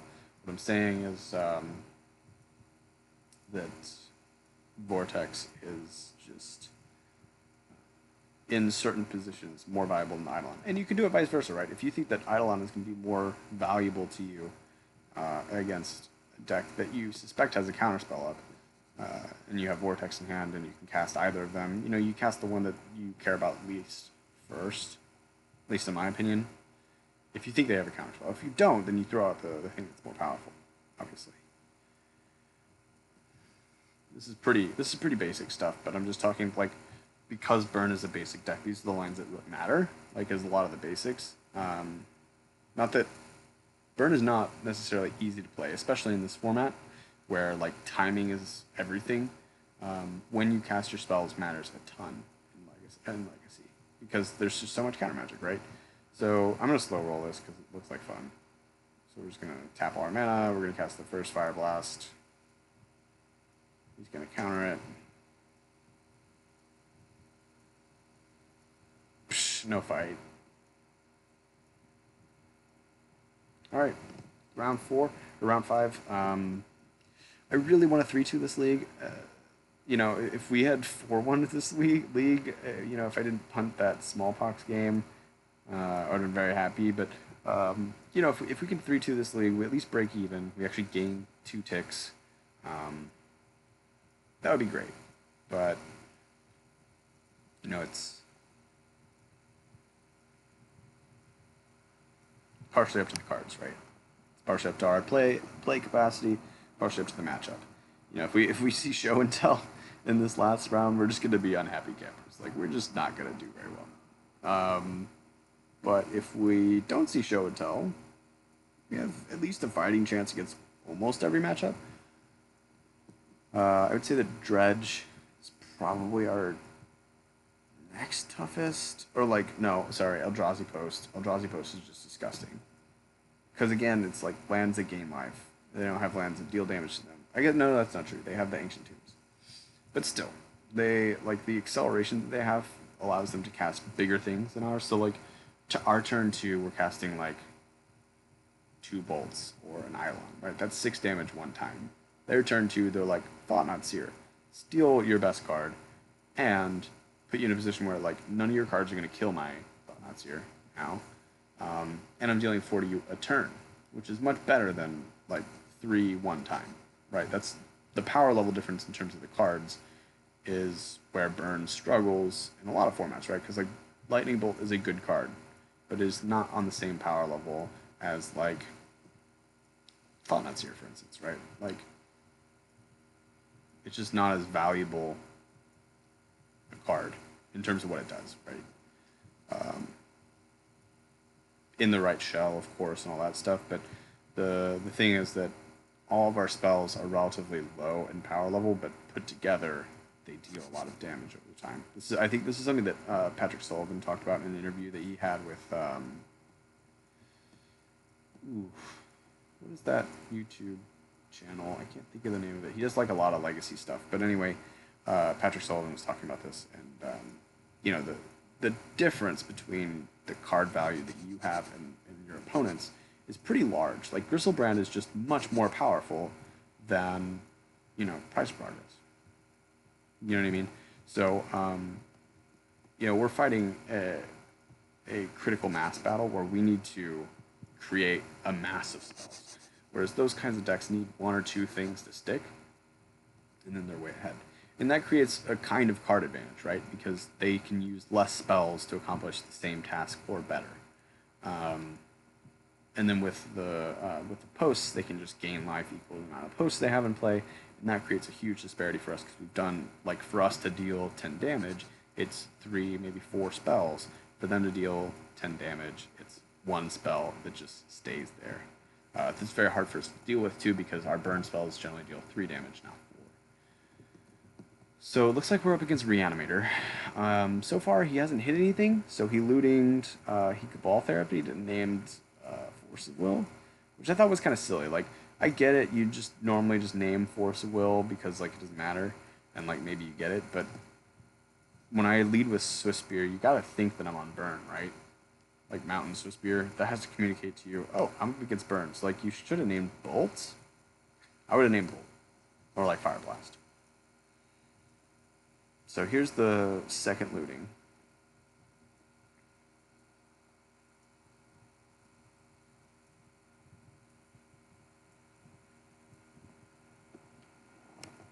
Looks like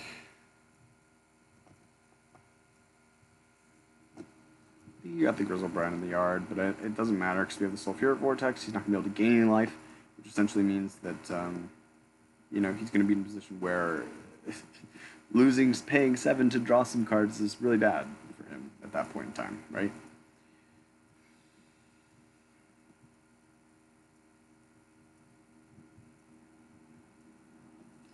I mean, it's an option to cast the Swiftspear and the Price of Progress, but I think it's just way better if we cast the Vortex here. It's pretty much just game ending, right?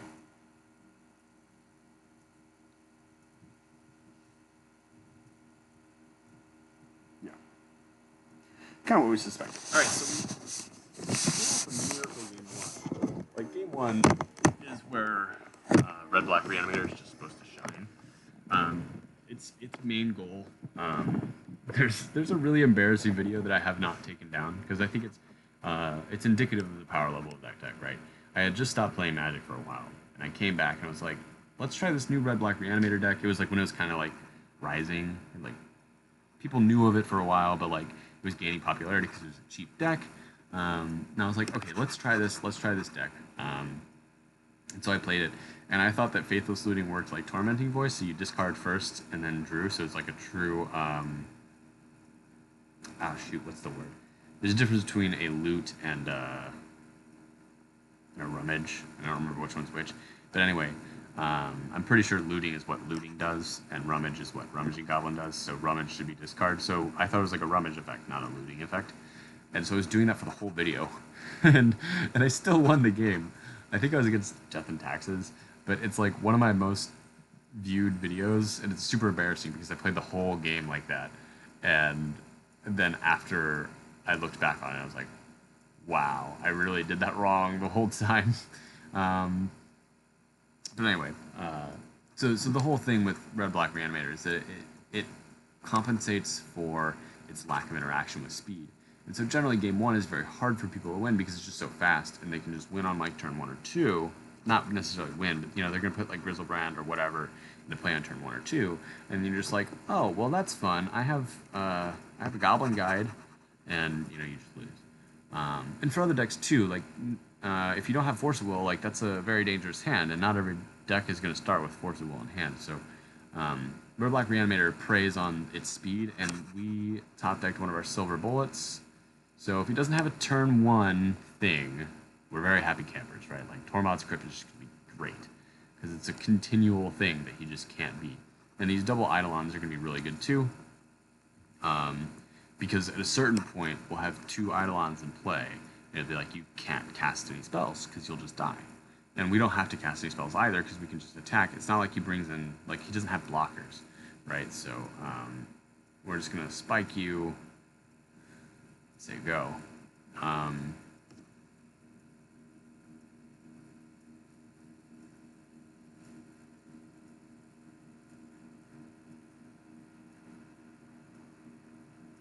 Dark Ritual, sure.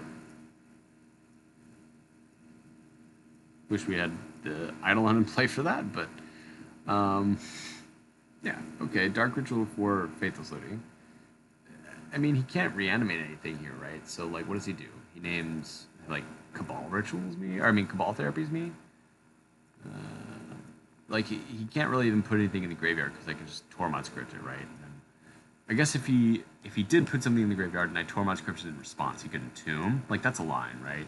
But I don't think he got anything. So, I think we just cast this Eidolon, ship the turn back, and say, go ahead, cast some spells.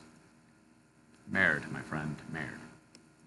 Which, if you don't understand that, in the dance world culture, Merd is, it's a name of a, well, it's not actually the name of the street. The street was called something else. But there was a famous ballet theater in France that was off the street where all the horses would crap. And Merd translates to translates to shit in French. So, you know, they called it Merd Street because it was where all the horses crapped. And so then it became kind of a joke that you would say Merd before performances, good luck. So that's a little cultural nugget for you. So I was basically just telling my opponent, good luck beating these Eidolons. It's going to be tough. I don't think you can do it. Especially when I have 7 points of Burning Hand. And 6 points of damage on the board. And you're at 12, so that's lethal next turn, right? So, yeah. Alright, we 3-2'd that league off a miracle. So, you know, we could have 4-1'd it. We actually did 4-1 that league. We lost to Death and Taxes. Now, granted, my Pox opponent did punt game 1, but I think that we should have won that. But anyway, thanks for watching, guys, and tune in tomorrow for the Legacy Challenge that I'll be posting. And I'll see you then.